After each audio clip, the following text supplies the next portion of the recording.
The Simon Easterby minus Andy Farrell question is also a big question, sort of an unknowable ahead of this Six Nations. He has been involved in a low-key way in Irish rugby for 25 years straight. As a player, on the day that you and 4 others saved Irish rugby, as you like to tell us, when you made your debut against Scotland. And then as a coach for a decade. Yeah. So it's amazing. He doesn't have the profile of somebody who's had 25 years test contributions. So tell us about the teammate. I think purposefully, he's never been one to create a personality. Even if you look at him back when he played for Ireland, he was the guy who did all the work that allowed others to shine. That's what he was. He was a workhorse, and he's like, what?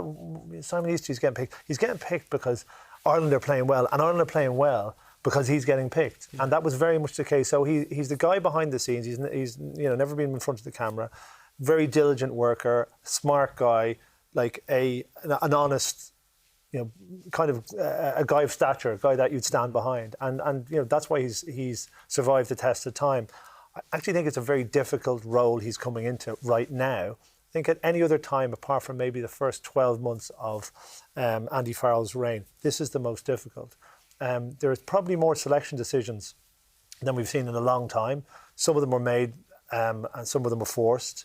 The question at 10 is a massive call, and we don't know how much Andy Farrell was involved in that or otherwise.